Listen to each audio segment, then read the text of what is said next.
Offer valid on standard browsers, U.S. only. When I heard about Date My Age, I thought, really? But there I was in my empty, quiet house, my laptop on the kitchen counter, and I typed in my name. Looking for a man between the ages of 40 to 60? Sure, why not? Date My Age is different. With verified profiles, you can feel safe and secure to explore meaningful connections with interesting and mature singles. Date My Age made it really easy. I could join and view online profiles for free. All of a sudden, my empty house wasn't so quiet anymore. I got so much attention, it just made me feel seen and alive. Date My Age helped me start a totally new chapter in my life. Find a friend, a lover, a partner at Date My Age. Get 60% off when you join at datemyage.com today. That's datemyage.com to connect with thousands of singles worldwide. datemyage.com. Criminology is a true crime podcast that may contain discussion about violent or disturbing topics. Listener discretion is advised.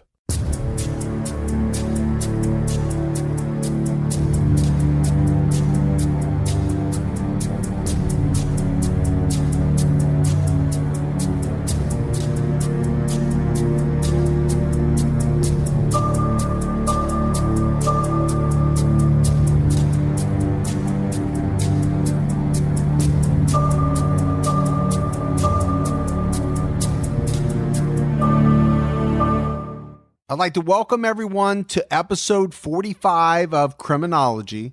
More if we're just humming along, man. This new weekly format is working out well. We've gotten some great feedback on the cases that we're picking. And to me, that's really the key, right? I mentioned it last week, a mix of unsolved cases, solved cases, multi-parters. I like that format, and I hope everybody else does too. And then you talk about the age of some of the cases, right? Some cases are old. The case that we're doing today, it's in the news right now. So, there's a mix there as well. But Morph, before we get into that, we're going to do our Patreon shout outs. But first, I want to ask you how you're doing, man. You've been under the weather a little bit. What's going on? This has been a bad week. The kids have been sick. They've gotten my wife and I sick, and it's just been one of those weeks. And then I had some computer glitches on top of everything. So knock on wood, I feel like I'm back on my feet and excited about this episode. Those daggone kids, man, they will get you sick. Yeah. Wash your hands. Wash your hands, kids. That's all I could say. Exactly. All right, let's do our Patreon shout outs.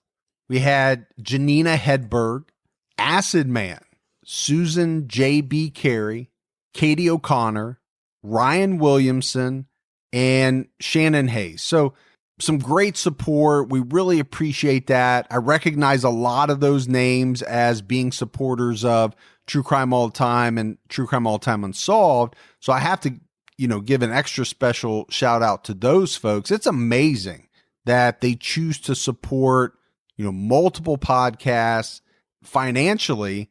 It really goes a long way. You and I have said it more. If it goes a long way towards allowing us to put out weekly episodes of this podcast.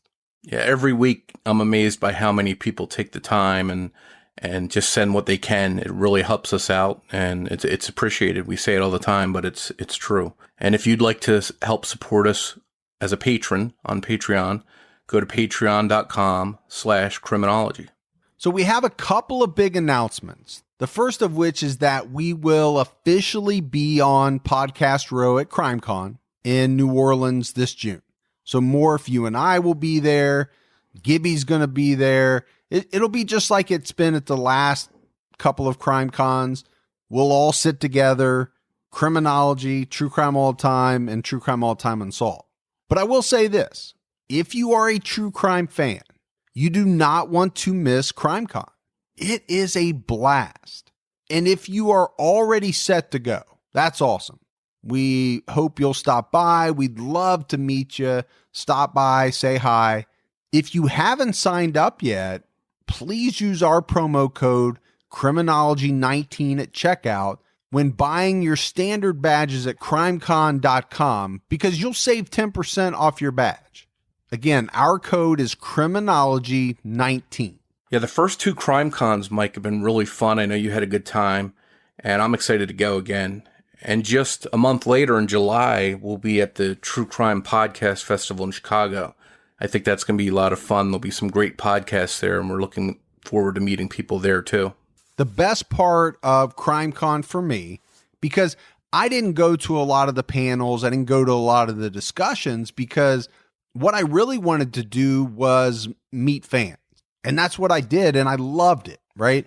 Getting to talk to some of these people that you interact with on social media, you know their names, you've talked to them, but getting to meet them in person, put a face to the name, and just kind of hang out for a little bit. And I hope that this one in Chicago will be similar. And I know it's going to be much, much smaller, but I'm hoping that I get that similar vibe from it because I really enjoy it. Right, now that we've got all that out of the way, let's jump into this case. On January 10th, 2019, social worker Jean Nutter was out walking her dog in Gordon, Wisconsin. A disheveled young girl approached her wearing few clothes and a men's pair of shoes in what was freezing temperatures. The girl walked up to Jean and said, "I need help." Jean instantly recognized this young girl. She was none other than 13-year-old Jayme Closs, a girl who had vanished without a trace 3 months before, on the same night her parents were brutally murdered. And this was a case, Morph, that made national headlines. A massive search was launched for Jayme. A huge investigation was started. After 88 long days of wondering what happened to Jayme, and on top of that, who was responsible for her parents' murders, we were going to get answers, finally, to what happened that fateful night in October 2018. Barron, Wisconsin is a quiet town of 3,400 residents in the northwest part of the state. It's the county seat of Barron County and lies about 53 miles north of Eau Claire and 91 miles northeast of Minneapolis, Minnesota. Barron is home to the Jennie-O Turkey Company, the single largest employer in the county. Barron is considered safe and a good place to raise a family. The crime rate is very low. Over the last decade, most of the crime in Barron was burglaries or theft. There were a few rapes and assaults, but no murders. Barron residents had no reason to fear for their safety. People sometimes left their doors unlocked, and kids walked to school by themselves. But one night would change all of that, and the community would never be the same again. James Closs was born on September 25th, 1962 in Ladysmith, Wisconsin, to James and Lynn Closs. He was a high school basketball star for the Ladysmith Lumberjacks, leading them to a second-place finish in the Wisconsin State basketball tournament in 1981. And that's a big deal, Morph. Basketball in Wisconsin is huge. Now, it might not be Indiana, it might not be Kentucky, but basketball is very big in the state of Wisconsin. In the 1990s, James got a job at the Jennie-O Turkey plant in Barron, and this is where he met his future wife, Denise. James was fond of conversing about the glory days, where he starred in high school sports. He had a really good career. And he was just a sports fan in general. He loved the Green Bay Packers and the Wisconsin Badgers. Denise Closs was born on July 21st, 1972 in Chippewa Falls, Wisconsin. To Robert and Rebecca Nyberg, she grew up in the town of Cornell. In the 1990s, she started a job at the Jennie-O Turkey plant in Barron, and this is where she met James. She was a member of St. Peter's Catholic Church in Cameron and even taught religious education classes at Catholic churches in the area. Denise was shy. She was described as a gentle soul who loved working with her flowers. She loved feeding the birds. But Denise was a person that helped everyone in any way that she possibly could. She was extremely well-liked, and she had a group of really good friends. James and Denise Closs were married on June 9th, 2003, in Las Vegas, Nevada. 2 years later, on July 13, 2005, Denise gave birth to the couple's only child, a girl they named Jayme. Life for the Closs family was good. The couple adored their little girl. They were a close-knit family who loved one another deeply. Jayme Closs is a sweet girl who loves to dance, is loyal to her friends, and thinks of others in need. On one of her homework assignments, she had to answer the question, "What would you do if you were given $1 million?" Jayme answered, "Feed the hungry and give the rest to the poor." The Closs family lived in Barron, where Jayme attended Riverview Middle School. Their life together was idyllic and full of love. They were good people who never bothered anyone. No one could have predicted the absolute horror that would tear the Closs family apart. At 12:56 a.m. on October 15th, 2018, a 911 call came into the Barron County Sheriff's Office. When the dispatcher answered the call, no one spoke on the other end. The dispatcher reported that she could hear a lot of yelling in the background before the connection was lost. The dispatcher figured out that this call came from a cell phone and tried several times to call the number back, but was never able to make contact with the caller. What she did get was a voicemail greeting that indicated the cell phone belonged to 46-year-old Denise Closs. So the dispatcher tried calling the landline, but it had been disconnected. Then she dispatched 3 deputies to the residence of James and Denise Closs at 1268 U.S. Highway 8 in Barron. The deputies arrived at the Closs home at about 1 a.m., only 4 minutes after the 911 call was placed. There were no outside lights on at the home, but there was a light on upstairs in the northwest corner window. But police didn't see or hear any signs of distress coming from the home, like the dispatcher had heard on the 911 call.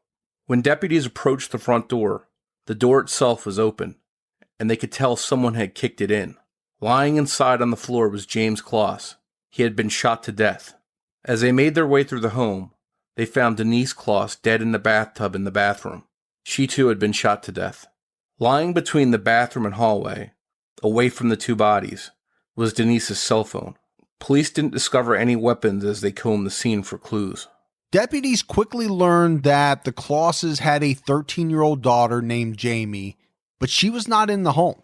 So at 3:57 a.m., dispatch entered Jayme Closs into the system as a missing juvenile. Later that morning, a Wisconsin crime alert as well as an Amber Alert was issued for the teenager. Between 4 and 5 a.m., the sheriff's office contacted an FBI field agent from Eau Claire, and deputies notified one of Denise's sisters about the murders and Jayme's disappearance. At 5:13 a.m., an alert was sent to agencies statewide about missing endangered juvenile Jayme Closs, and it stated that she was likely abducted by a stranger. Jayme was also added to the FBI's missing persons list. The Closs family dog was still in the home when police arrived. Police took it to Denise Closs's sister's home in Barron later that afternoon. Barron County Sheriff Chris Fitzgerald held a press conference to inform the public and media about the tragic events, as well as a couple of cars seen in the area of the Closs home that were of interest to them. I want to thank the community for their continued support and prayers for the safe return of Jayme. We'd like to brief you on our investigative efforts to date. Based on our investigation thus far, we believe Jayme was in the home at the time of the homicides. We believe she is still in danger. This remains an active investigation. We're following up on every tip. We've received over 1,300 tips in our community and from across the nation. We have closed 1,100 of those. Additionally, through the examination of video camera footage, both from businesses and homes, we have determined 2 vehicles that were in the Closs home, near the Closs home, at the time of the incident. You'll see 3 photos up here. The first vehicle is likely a 2008 to 2014 Dodge Challenger, red or orange in color. The second vehicle is likely either a 2006 to 2010 Ford Edge Black or a 2004 to 2010 Acura MDX black in color. About 11 p.m. that same night, the Miami, Florida Police Department posted on their Twitter page about a tip they received earlier in the afternoon. The person who gave the tip believed they had seen Jayme at a gas station that afternoon in the back of a black Ford Explorer with a Wisconsin license plate. And police checked out this tip. They went to the gas station, they pulled the surveillance video, and what they saw on the video was a teenage girl sitting in the front passenger seat as the driver pulled up to a gas pump. She didn't appear to be restrained. The video also shows the driver of the vehicle exiting, walking up to an SUV and a truck and talking with the passengers of those vehicles. The Barron County Sheriff's Department reviewed this footage as well, and they would later come out and say that the tip was not credible. They did not believe that this was Jayme or had anything to do with Jayme. On October 24th, Jayme's aunt, Jennifer Nyberg Smith, spoke on camera in a plea for Jayme's safe return. To whoever may know where Jayme is, please contact the Barron County Sheriff Department. Jayme, we need you here with us to fill that hole we have in our hearts. We all love you to the moon and back, and we will never stop looking for you. 11 days after the murders and Jayme's abduction, Barron County Police said more than 200 law enforcement officers were on the ground daily. Authorities had cleared more than 1,400 leads and continued to pursue others. Authorities recruited 2,000 volunteers for a massive ground search. Volunteers searched the area around the Closs home, but found no evidence of any kind proving what might have happened to Jayme. The last time she was seen was a few hours before the murders at a family gathering. Police at the time had no idea if this was a random or targeted attack on the Closs family. A new evidence team went through the Closs home to make sure nothing was overlooked in the original search, and authorities reviewed the 911 call made from Denise's cell phone. The FBI initially collected 80 videos from various locations around Barron and beyond. A month after the murders, police had processed over 2,300 tips, but all of them led nowhere. On October 27, 2018, a man wearing a puffy jacket and skull cap broke into the Closs home through a patio door.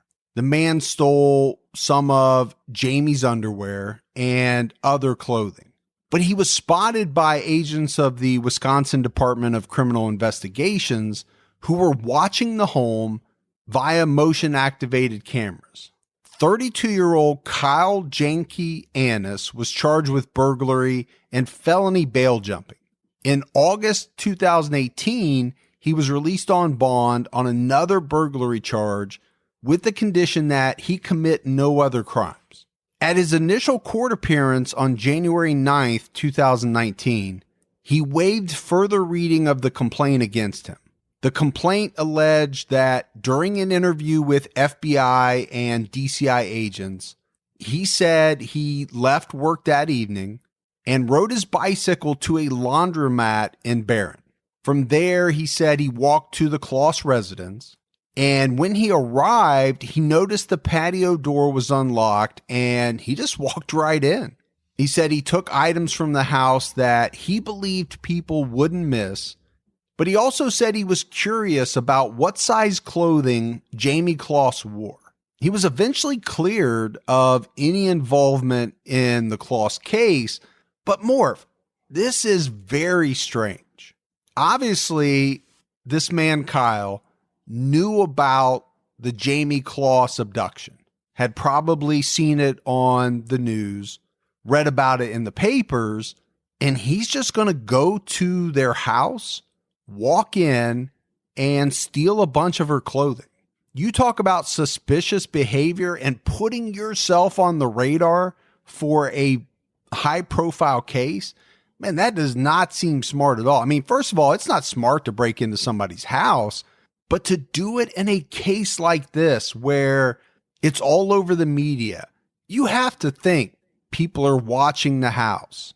It just seems very strange to me. It was bizarre to see him go into that house like that. And number one, it's a crime scene, but number two, he's in there taking missing young girls' underwear. That's not going to look good to police or anyone else, but In the end, he was cleared of being involved in her abduction or the murders. After the attack on the Closs family, Barron County residents set out to raise money for the Closs family. Homemade lanterns were made that symbolized the hope that Jayme would return home. But the people of Barron were on edge. After all, the killer was still out there somewhere, possibly with Jayme. Who was it? Was it one of their own? Or could it have been a stranger? Residents began locking their doors at night and being extra cautious when taking their kids to school. Life in Barron had changed forever.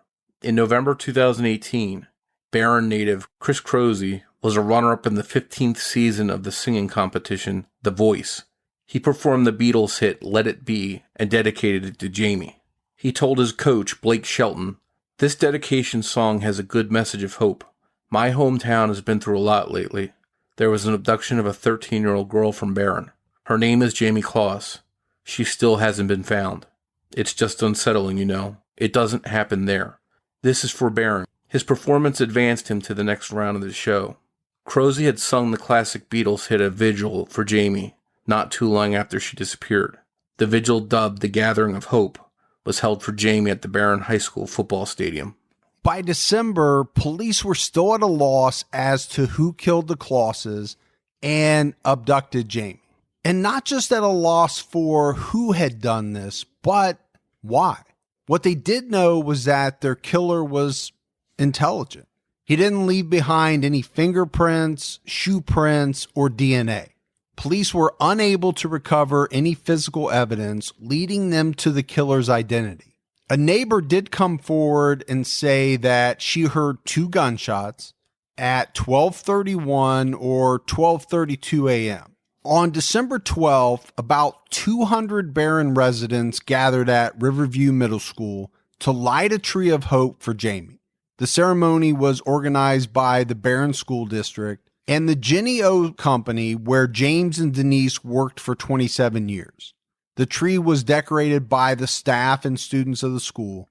And later that month, other trees of hope were decorated in several places in and around Barron. One was put up in Ladysmith, where James Closs grew up, and another in Wilmar. And Jenny O was, as a company, instrumental in organizing a lot of these ceremonies. And when you talk about the one that occurred in Wilmar, over 5,000 lights were strung on a 35-foot tree located in a courtyard at the Wilmar campus. There were blue lights in honor of Jayme Closs. Her favorite color is blue. There were green lights for all the missing and exploited children. And even the parent company of Jenny O, which is Hormel, they got involved as well. And they decorated a tree at their Austin World headquarters. This was a big deal, right? These are companies that James and Denise worked at for almost 30 years. And they really went all out in not only celebrating their lives, but also championing the search for Jayme. Jayme's case is considered unique by experts. In an email to USA Today, Kenneth Maines, a detective and cold case consultant, wrote that what stood out about this case is the death of Jayme's parents. He said, "If the ultimate goal was kidnapping and sex trafficking, it wouldn't be necessary to kill the parents. You may kill them because they know who you are or because the purpose is to kill them and not the kidnapping. It is an extraordinary step, and it's done for a specific purpose not related to the kidnapping." Robert Lowry, Vice President of the Missing Children Division at the National Center for Missing and Exploited Children, also agreed that the case was unique because there were no real sightings of Jayme after her abduction. Lowry also said that as time passed, it became less likely that authorities would find Jayme, but he did point out the case of Elizabeth Smart, who was found 9 months after she was kidnapped at age 14 by Brian David Mitchell and Wanda Barzy. And let's not forget J.C. Dugard, who was found alive 18 years after she was abducted in 1991 while walking to the school bus stop from her home. Her captors, Philip and Nancy Garrido, are currently serving life sentences in prison. Their stories are the reason families should never give up hope on finding their missing loved one, because sometimes they do come home. But now we go back to January 10th, 2019. We talked about this in the beginning of the episode. Jean Nutter was walking her dog Henry in Gordon, Wisconsin, a small town about 65 miles north of Barron. She saw a young girl walking towards her. I was at the end of my driveway, and then I saw a young woman who appeared to be in distress. She was probably about 10 or 12 feet from me, saying, "I need help." All I knew is whoever this child is, she's in trouble. It was 19 or 20 degrees outside, and she only had a sweatshirt on and maybe some black leggings, and I thought she was in her slippers. So I figured she left wherever she had been in a hurry. You know, a lot of things went through my head. So I quickened my pace and got to her, and she just sort of fell into me and said, "I'm Jayme." And I said, "I know." Jean recognized Jayme right away, because keep in mind, Jayme's picture was everywhere. It was on television. There were flyers posted. It was all over social media. Jean knew she had to get Jayme to a safe place, but before she did that, Jayme pointed out to Jean the cabin where she was held captive and named her captor right away. His name was Jake Patterson. Jayme told Jean that she had escaped from that cabin. So Jean had to make a decision on where to take Jayme. She didn't want to take her to her own cabin because it was very close to Patterson's. His property actually butted up to the back of Jean's land. And keep in mind, she had no idea where Patterson was. But Jayme told her he was not at the cabin and that he was out in a red car. So Jean and Jayme needed to get somewhere safe. And Jean headed to her neighbor's house. This is a guy named Peter Kaczynskis. She pounded on his front door and he opened. And you have to imagine this scene, Morv.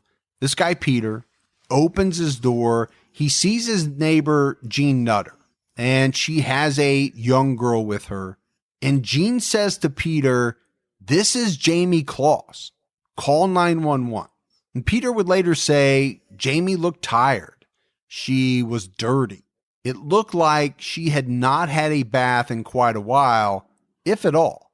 But it was really her demeanor that struck this guy. Jayme was emotionless. It looked to Peter as if she was in shock. And it was actually Peter's wife, Kristen Kaczynskis, that called 911.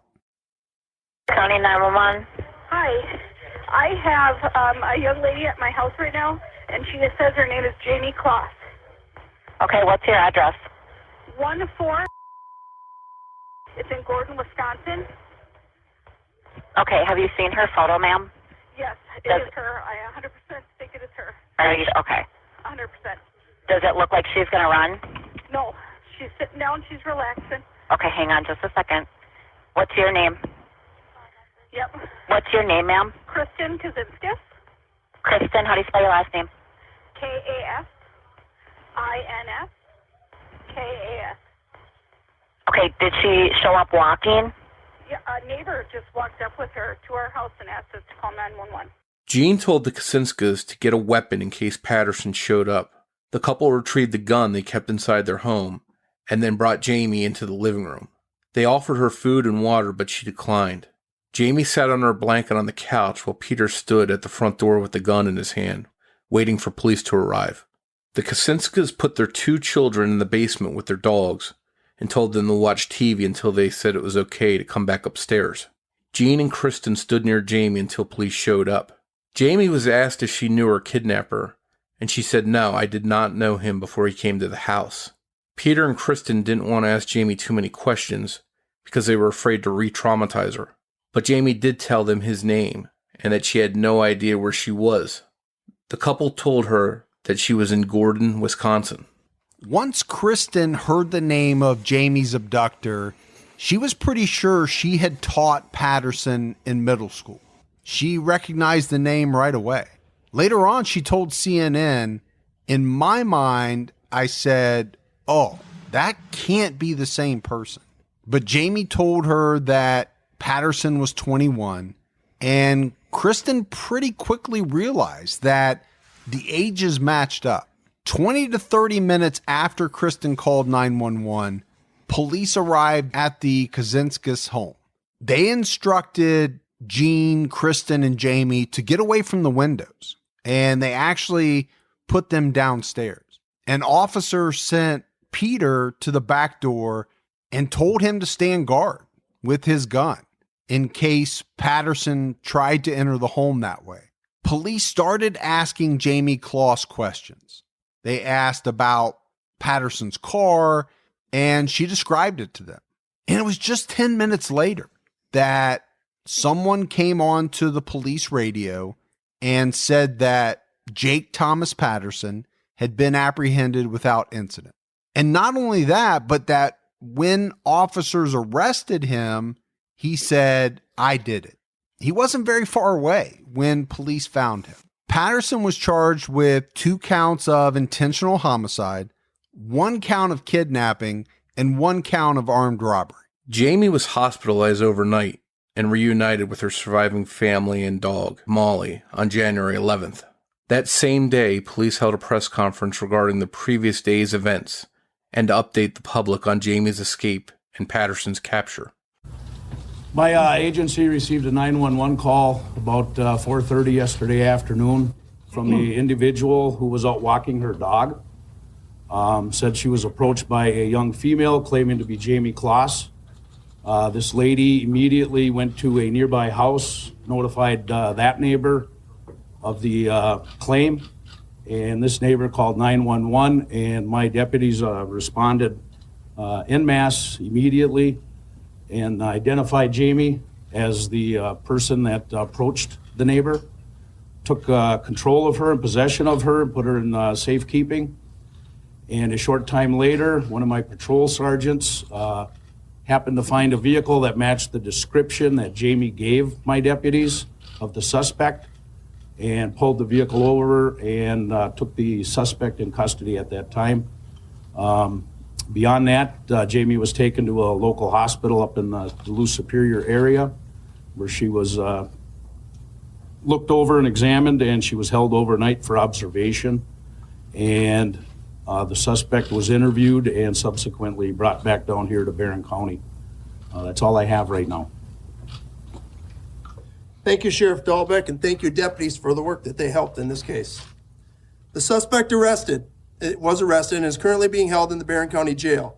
That suspect is Jake Thomas Patterson, Patterson. He is 21 years old, from Gordon, Wisconsin. He is currently being held on 2 counts of first-degree intentional homicide for the murder of Jayme's parents and 1 count of kidnapping. Patterson's first brief court appearance was January 14, 2019. He was ordered held on $5 million bail and labeled a flight risk and a danger to the public. He was ordered to have no contact with Jayme or members of the public who helped her after she escaped if he were post bail. He did not enter a plea during court. Patterson appeared calm and answered clearly when asked legal questions relating to the proceedings by the judge, James Babler. In that first court appearance, prosecutors said that Patterson carefully planned this attack on the Closs family. They said he shaved his head and his face, and he took a shower beforehand so he wouldn't leave DNA at the crime scene. He disabled the dome lights inside his car, and he also rigged the trunk of his car so it could not be opened from the inside. He even stole some license plates and attached them to his Ford Taurus. The prosecution's 12-page complaint filed against Patterson, which included details from Jayme and Patterson's interviews with authorities, provided some answers to questions about the events over the previous 3 months, beginning with October 15th. As laid out by the prosecution, on October 15th, 2018, Jayme Closs was asleep in her bedroom when she woke up because her dog Molly was barking. She got up out of bed to investigate and saw a car coming up the driveway. She woke up her parents, and her father James went to investigate. When he approached the front door, he encountered a man with a gun. This would turn out to be Jake Patterson, but no one in the family knew who this was. Jayme and Denise hid in the bathroom, sitting in the bathtub, their arms wrapped around one another in a bear hug. All of a sudden, Jayme and Denise heard a gunshot. And this was when Denise dialed 911 from her cell phone. But as she did, Patterson broke down the bathroom door and told Denise to hang up the phone. He then ordered Denise to put tape over Jayme's mouth. And then Jake Patterson shot Denise in the head, killing her instantly. Patterson wrapped Jayme's hands and ankles together behind her back with black tape. He dragged her to his car and put her in the trunk. Just moments after Patterson drove from the Closs home, Jayme could hear the sirens of passing patrol cars. Patterson later said he was aware of the close encounter with police. Patterson later relayed to police that as he drove off in his red Ford Taurus, he took off the black mask he had been wearing. He had only driven about 20 seconds from the house when he yielded to 3 passing squad cars traveling towards the Closs home, with their emergency lights and sirens on. He also said that if there had been an encounter with police, it would have been violent, and that he most likely would have shot at the police with the loaded shotgun he had in the front seat. Jayme told police that it felt like she had been in the trunk of Patterson's car for about 2 hours before they arrived at his cabin. Once they were inside, Patterson told her to go to the bedroom and take off her clothes. He put them in a bag and mentioned something about not having any evidence. Jayme didn't see what he did with her bag of clothes. Patterson ordered Jayme to hide under the bed. He stacked totes and laundry bins around with weights stacked against them so that she couldn't move them without Patterson detecting the noise. On one occasion, Patterson believed she had moved the bins. Jayme said he struck her real hard in the back and told her bad things would happen to her if she tried anything like that again. Jayme also told police that sometimes Patterson would have his friends over. He would turn on the music so that they couldn't hear any noises that Jayme made. On the day she escaped, Patterson informed Jayme he was leaving the house for a few hours and made her get under the bed before he left. Once he was gone, she managed to push the bins and weights away and crawl out from under the bed. She put on a pair of Patterson's shoes and walked out of the house. That's when she saw Gene Nutter walking her dog. When police questioned Patterson, they asked him why he targeted Jayme and her family. He told them that he first spotted Jayme while he was on his way to work one day. He was stopped behind a school bus and saw her boarding it. He had no idea who she was, but he made the decision right then and there that he was going to kidnap her. He actually made 2 failed attempts to abduct Jayme Closs prior to the night of October 15th. Patterson told police that he killed Jayme's parents because they were barriers to Jayme, and he was not going to let anyone or anything get between him and her. He said he would have even killed children if he had to. So Morph, I think we have to talk about Patterson's actions here. Number one, he was very calculating. He had thought this out, but he was hell-bent on carrying this plan out. And it's so scary to think about how this played out. This is a young man driving his car who one day happens to see a young girl. And from that point forward, he is so obsessed with this young girl, and he even says it, that he would basically have done anything, killed anyone he had to get to her. It really is disturbing, and I think it will be interesting to see if Patterson has any underlying psychological or mental illness, because to see a young girl walking randomly and suddenly decide, I'm going to kidnap that girl and nothing will stop me, that just seems like a case of someone who may not have a full grasp on reality. Police haven't mentioned to media or in court filings that Jayme Closs was sexually assaulted during her captivity. But Patterson's defense attorneys, Charles Glynn and Richard Jones, are known for taking high-profile cases with a special emphasis on sexually violent people. Authorities said that Patterson acted completely alone and there were no accomplices. And Morph, you said police haven't mentioned anything yet about Jayme being sexually assaulted. And I think they would know, right, from interviews with Jayme. It just seems strange to me when we're talking about this young man fixated on this girl, held her captive for close to 3 months, but yet didn't try in any way to sexually assault her. Again, that just seems strange to me with all of the different types of cases that I've researched, that he's so fixated, yet there's no sexual component to it. I hope for Jayme's sake that that is true and there is no sexual component to it. But I agree with you that in most of these cases, it seems as if there's some kind of sexual motivation or plan involved. It'll be interesting to see if any more details come out, but maybe out of privacy for Jayme, they won't come forward with those details. After Patterson's arrest, police searched and processed his cabin as a crime scene.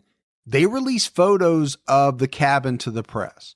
Above the home's front door hung a damaged sign that read Patterson's Retreat and another one that read Welcome. There were junk cars, old bikes, and a whole bunch of garbage on the grounds around the home. Inside, the cabin looked as if it was being renovated. There was ceiling insulation visible in a second-story den. This home was very cluttered. The floor was covered with some green shag carpeting. There were some linoleum. There was a lot going on in this house. Jake Patterson used to live at the cabin with his father and brother, but a few days after Jayme's abduction on October 23rd, his father transferred ownership of the cabin to Superior Choice Credit Union. The timing of this ownership switch has led to some additional questions, which are being looked into by police. And I do think this is interesting, Morph, and I'll be looking for additional information to come out.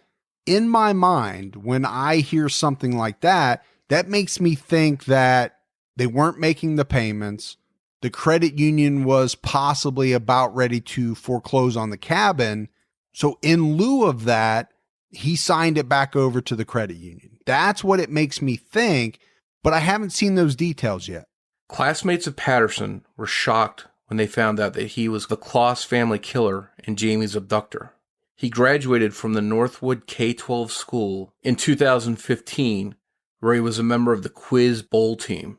He was quiet and withdrawn and lacked social skills, but he was very intelligent and could crack a joke that would send his classmates into fits of laughter.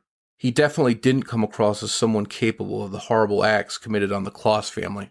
And Morph, I know you can't judge a book by its cover, but when you see pictures of this young man, Jake Patterson, he doesn't look like someone that you would be frightened by. If you saw him walking down the street, you wouldn't think, oh, got to watch this guy.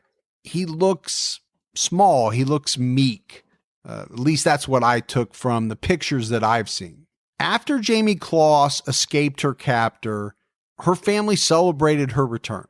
And as you can imagine, the reunion between Jayme and her family was extremely emotional. Her family members couldn't stop hugging her. It was as if they just didn't want to let her go. Her grandfather, Robert Nyberg, was quoted as saying, "It was so good to just hug her. It's wonderful that she's back and that I can hug her again."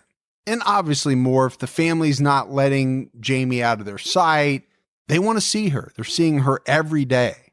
Jayme's family bought her a new bed, pillows, new clothes. They decorated her room with butterflies because Jayme's mother, Denise, loved butterflies. And the other thing that the family did, and obviously more, this is before they knew that Jayme was coming home.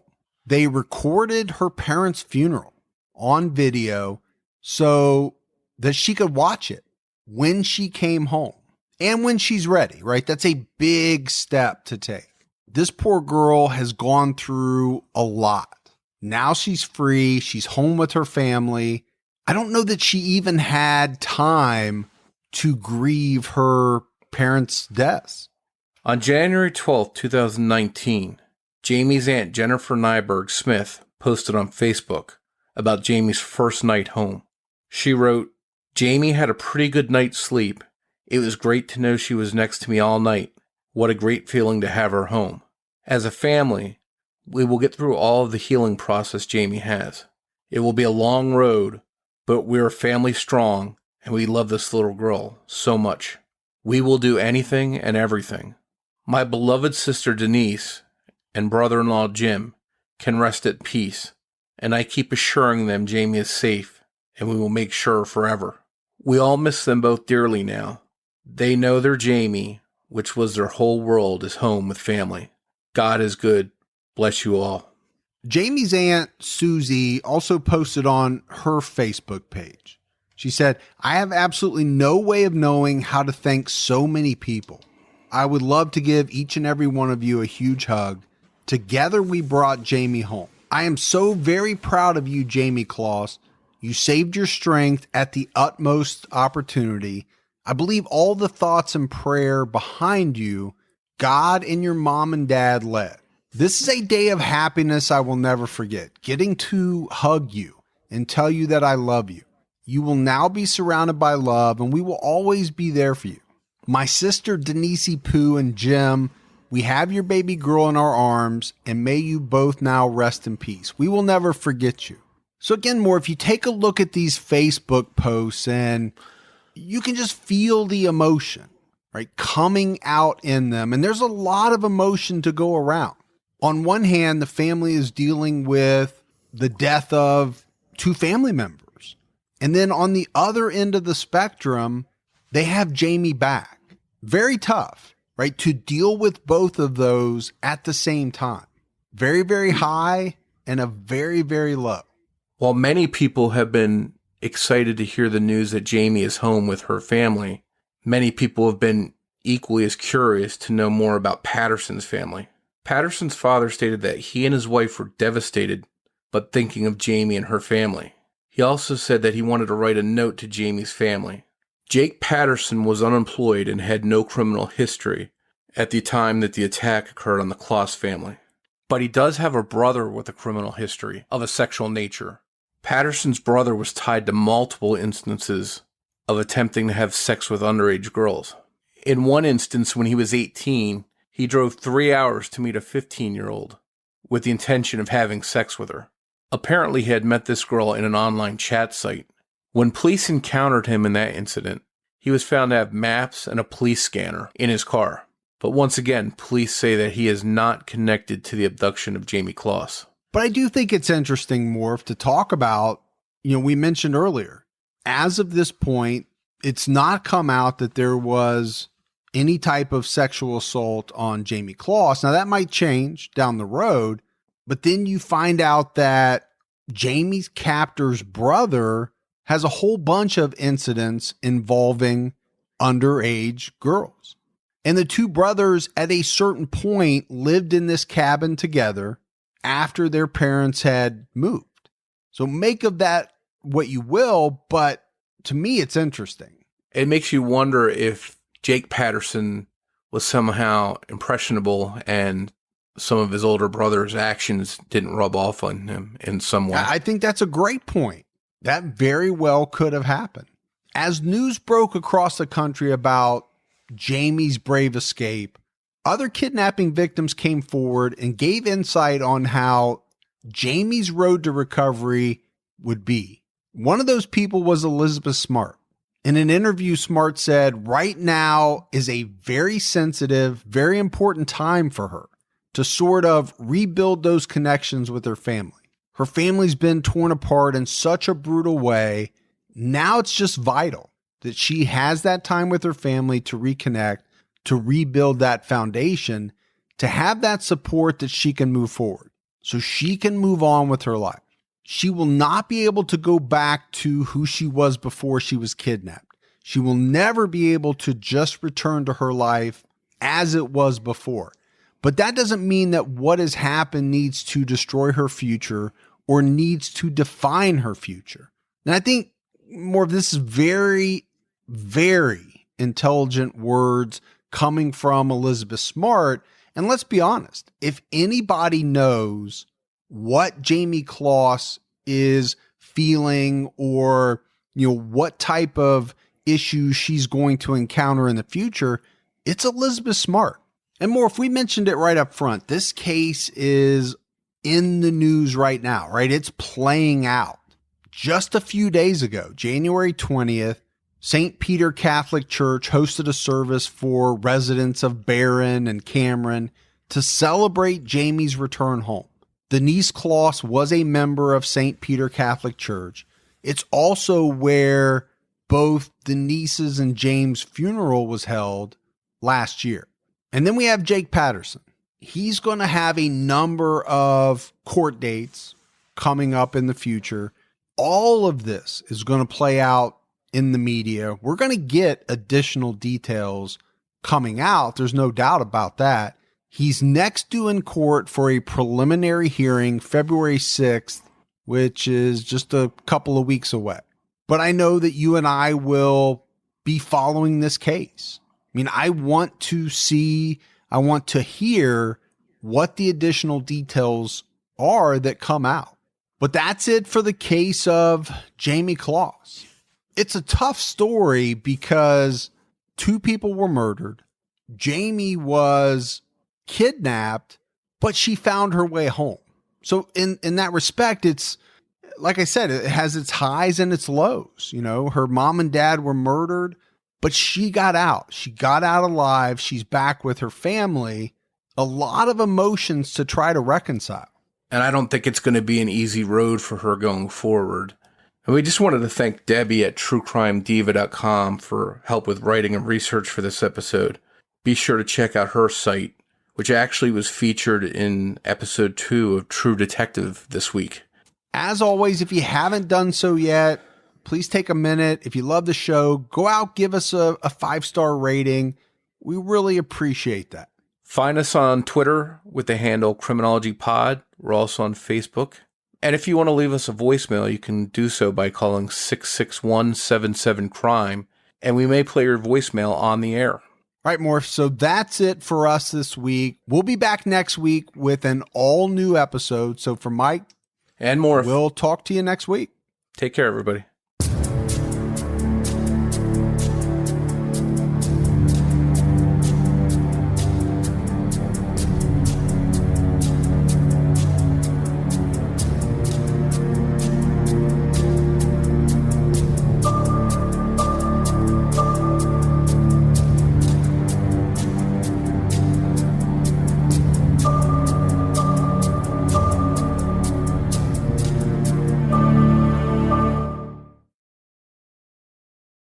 When a wealthy woman is found brutally murdered, there's only one suspect, her handsome young lover. An open and shut case, right? Not so fast. The Shaw Festival presents Agatha Christie's Witness for the Prosecution, a courtroom drama full of plot twists only Agatha Christie could weave. Don't miss Witness for the Prosecution. For best seats at best prices, go to shawfest.com.